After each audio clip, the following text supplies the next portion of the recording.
Hello po, kamusta po ang lahat mga kababayan? Si Kamanong po, nagbabalik po para po magkomento po sa inyo dito po sa Tambayan Makabayan. Samahan niyo po inyong lingkod. Magandang umaga po muna, tanghali, hapon, gabi. Madaling araw po sa atin lahat mga kababayan. Umpisa na po natin. Ito po, komentuhan po natin. Ito pong si BBM, napakasipag po na mag-inspeksyon para po ipakita sa atin pong mga Pilipino ang napakaraming pera pong nawaldas na sayang at naibulsa lang ng mga kaalyado niya yata umano at mga kapwa niya politiko na mga demonyo at mga magnanakaw umano sa pera ng bayan. Ipinagmamalaki po yata ng Pangulo at kanya pong iniinspeksyon ang kanya pong legasiya na kurap na wala pong pinatunguhan ang ating pera, mga kabayan. Ito po, isa na naman pong proyekto niya sa Quezon Road, mga tambay, na walang pinatunguhan ang pera ng taong bayan. Ito po, para po siya isang media na nagre-report, mga tambay, ng anomalya at korupsyon samantalang administrasyon niya at siya ang Pangulo. Ito po, mga kababayan, pakinggan po natin si BBM. The 260 million that the government spent for this project had no effect whatsoever as to protect the slope. Parang walang ginawa. Good morning. I am here together with Mayor Benji Magalong to inspect some of these problematic, again, flood control projects. I think you can see for yourself na talagang hindi trinabaho ng mabuti ito dahil yung ginawang slope protection supposedly dito ay bumigay kaagad. Sinama, pati yung slope protection na dapat na nandyan na hindi ginawa ay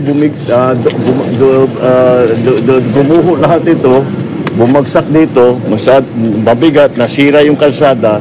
Ngayon, nakita ngayon namin yung erosion sa ilalim ng kalsada, which is the most important part, ay wala na-erode na dahil yung ginawa nilang protection wall ay ubod ng hina, ubod ng liit. At you will see it later. You can see it there sa ilalim ng tunnel, talagang na-erode na dahil yung slope protection dito sa baba sa tabi ng ilog ay napakababa at napakahina. Kaya nung pumasok yung tubig, nung bumigat yung tubig, tangay kagad. Kaya makita mo rito, tangay na itong lahat. This was all destroyed because of the landslide here, the rock slide here, and the erosion under the road. Now, the project that was supposed to take care of this cost us 260 million, more or less, 260 million. The 260 million that the government spent for this project had no effect whatsoever as to protect the slope. Parang walang ginawa. Sana pareho lang. Kung hindi, wala silang tinayo, wala silang linagay na wall, wala silang linagay na riprap, wala silang linagay na slope protection, ganun din ang nangyari. Kaya ang valor ng kanilang trabaho is zero, complete zero. And here's the other thing, that's why I keep talking about economic sabotage. Ang feedback natin from the mayor and from the other, the mayor of Tuba is also here. Oh. Mayor Clarita. Come join us. Halika, Mayor. Dito ka. Oh, we are talking to the mayor in terms of the effect on businesses. Because of this, because nagsara ito, hindi na magamit ito, in terms of business, 30%, 35%, I think is the number, 35% kaagad ng kanilang hanapbuhay ay nawala dahil dito. So it is not only the damage, the physical damage that we can see, but it is also the damage to the economy. It is also the damage to the people's livelihood. Naghahanap buhay lang naman itong mga taong ito, tinanggal sa kanila 35% ng kanilang hanap buhay para ibulsa ang pera ng gobyerno. Kaya't naman, hindi kayo magtataka that if there's one thing, I will not leave this office until I fix this. This is it. This is one of those things. So, very, very clear. Here we go again. Pang ano na tayo, pang lima na yata nating inspection ito. And it's always the same. Now we will go to the next site. Yun naman yung rock netting. Yung tinatawag na rock netting. Kung makita ninyo, may mga netting na... Yan po mga tambay. Napakasipag po ng Pangulo mag-inspeksyon po ng kanyang mga proyekto, ng kanya pong administrasyon. Ganyan po kasipag. Yung sinasabi nga po natin mga tambay. Kung kailan po wala na po at tapos na ang pera ni Juan de la Cruz. 3 taon pinopondohan ang proyekto po niya. Yung sinasabi niyang better more. Di ba? Dahil may build si dating Pangulong Duterte. Siya naman po, ano sabi niya? Gagawin niyang better more. Build, better more. Ngayon, sa loob ng 3 taon niya na panunungkulan sa ating bansa, napakarami niya po ipinagmalaki na proyekto, lalong-lalo po pagka siya po yung nagsosona. Mga kababayan, napakarami po natapos, ipinagmalaki lalo ang flood control.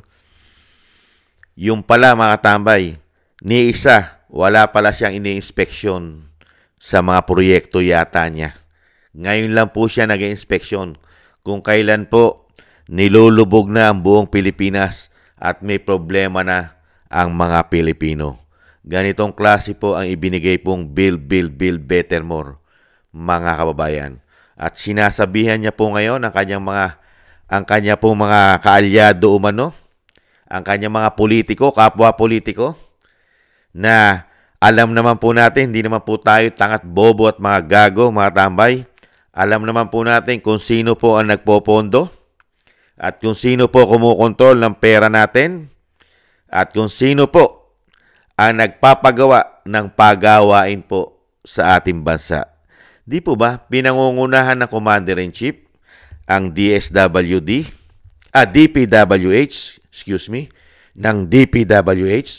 ng kanyang sekretary na si Secretary Bonoan, mga kababayan. At syempre, saan po ginagawa ang pera para ito'y budgetin at para pagparti-partihin kung saang mga probinsya ang lalagyan ng budget para po sa mga programa na sinasabing proyekto ng gobyerno. Di po ba mga sa Kongreso, Senado at House of Representatives? Hindi po ba mga politiko? Mga politiko po ang kumokontrol at umahawak ng pera, lalong-lalo po itong mga sinasabing mga flood control project. Ang mga politiko po, katulad po ng mga congressman, representative, di po ba, proyekto at mga kontraktor o contractors, mga tambay, mga engineer, di po ba? Ito pong DPWH, mga engineer, mga kababayan. At syempre, itong mga sekretary natin, mga kababayan. Saan po nila nilagay ang pera natin, mga kababayan? Ito po, ipinagmamalaki po ng Pangulo. Ipinagmamalaki niya sa taong bayan ang pera natin, ang ating buwis, ay para lang daw po itinatapon sa ilog. Mga kababayan, napakarami po niyan, buong Pilipinas po, napakarami pong flood control na proyekto po sila. Magmula po nung sinasabing 2022, ay inumpisahan na po nila taon-taon na budgetan po ng pera ang ating pong flood control. Di po ba napakarami po na yung sinasabi nga po na yung top 10 na pinakamarami na flood control project, mga tambay. Saan po yon? Katulad po ng Bulacan. Napakarami pong hindi lang po mahinang klase at low standard ang flood control nila. Ano pa? Napakarami pang ghost project, mga kababayan. Nangunguna po ang Bulacan, di po ba? Ang Bulacan po ay meron po siyang proyekto na 668 project ng flood control.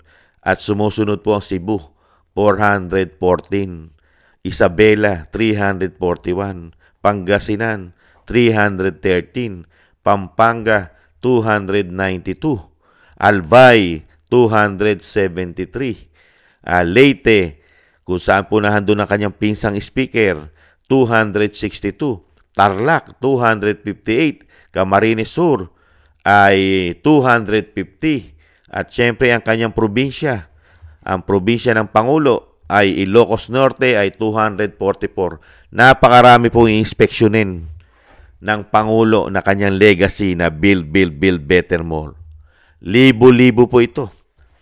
Libo-libo kasi yung ipinagmalaki niya na natapos na 5,500 na kanyang legasiya sa kanyang 3 taon, flood control, ay ito po, ay inspeksyonin niya kaya lahat ito. At gaano karami po rito, mga kababayan, ang Ghost Project. Yan po ang kanyang legasiya. Hindi na po ito mawawala sa history ng bansa na nagkaroon po tayo ng Pangulo na lahat ng proyekto niya sa loob ng 3 taon ay para po itinapon lang sa ilog ayon sa kanya. Parang itinapon lang sa ilog ang pera ng Pilipino. At ang napakasakit, yung pera po natin, itinapon na sa ilog, pero yung 70% umano ay naibulsa nila. Sa tingin nyo walang alam dito ang Pangulo? Ang Pangulo po ba'y naguhugas lang ng kamay? Tama yung sinasabi ni Vice President Itong ginagawa ng Pangulo ngayon, ni BBM, na parang naguhugas na kamay, parang may ginagawa, para nga naman sasabihin, pag dumating na naman po ang malaking baha, ay meron siyang ginawa. Nag-inspection siya.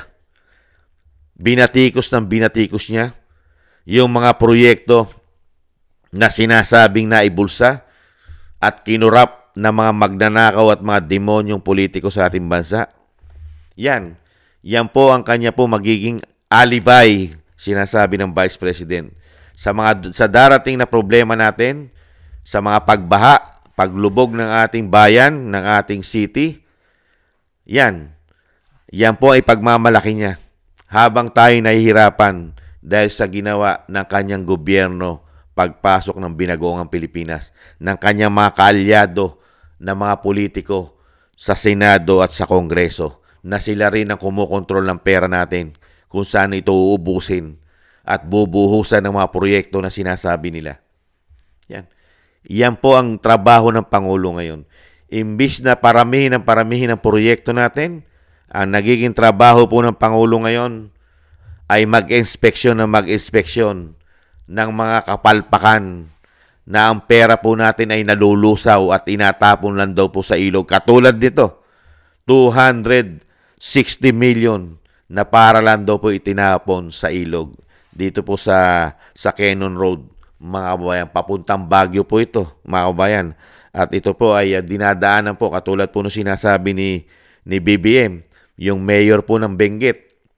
Kasi marami rin pong mayor dyan na naapektuhan po dahil siyempre po yung kanila pong mga produkto na alam naman po natin ng Baguio ay talagang pinagkukunan po natin ng mga produkto yan, lalong-lalo sa ating mga gulay.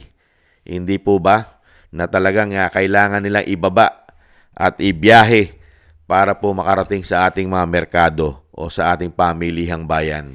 Hindi po ba? Pero ang gobyerno ngayon na sinasabing ubod ng galing ng Pangulo, mag-inspeksyon, mga kababayan. Kung talagang itong Pangulo na ito ay yung sinasabi pong hands-on sa mga kanyang proyekto, di po ba dapat ito taon-taon bago matapos ang taon at inuumpisahan pa lang proyekto ay ini-inspeksyon niya na? Di po ba? At nananatili pa rin po ang kanyang sekretary na kasama niya. Mga kabayan, sa kabila ng 3 taon na ang proyekto ng gobyerno at binuhusan ng pera ng Pilipino, ang kanyang sekretary na si Secretary Bonoan ay nananatili pa rin po na kasama niya ang kanyang sekretary at hindi pa rin po ito sinisibak. Nakapagtataka. Napakaraming ginawang ghost project na alam naman natin na hindi malabong mangyari na hindi alam ito ng DPWH ang mga proyekto na ito. Dahil sa kanila po ito nanggagaling at kailangan may approval pa rin nila kasama ang mga politiko. Hindi po ba? Yung mga ganitong klase na mga law standard, mga palpak, imposibleng hindi malaman ito ng mga kaalyado at syempre ng bata-bata ng Pangulo katulad po ng kanyang sekretary. Pero nakapagtataka. Hindi po ba tayo nagtataka? Excuse me po.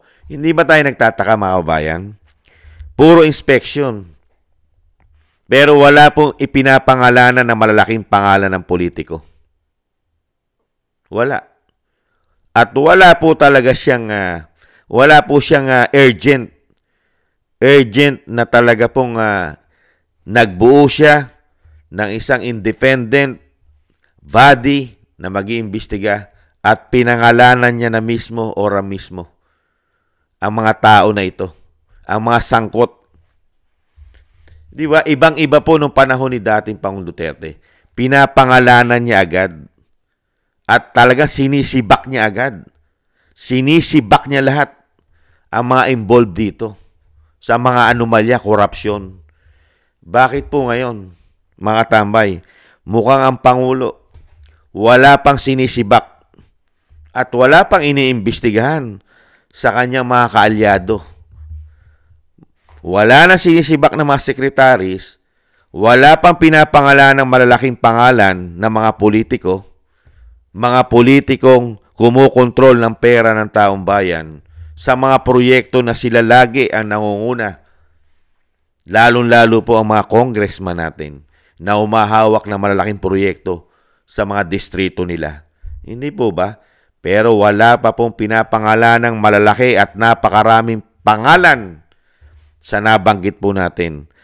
Dahil po yung 10 pinakamaraming nakuhang proyekto ng flood control sa ating bansa, kasama po ang kanyang probinsya na Ilocos Norte na hindi bababa sa 200 plus na project ng kanyang flood control sa kanyang probinsya, ay wala pa po siyang pinapangalanan na malalaking politiko, mga congressman, kahit sa Ilocos Norte, kahit sa Bulacan, kahit sa Leyte, na kontrolado na kanyang speaker na pinsan. Wala pa po. Nada. Ang tinututukan pa nila, puro contractors. Alam naman po natin ang mga contractor o mga contractors sa ating bansa ay kontrolado po yan. At yan po yung sinasabing bata-bata. Bata-bata lang po ng mga politiko yan, ng mga contractors. Karamihan pa, sila pa ang may-ari. Hindi po ba?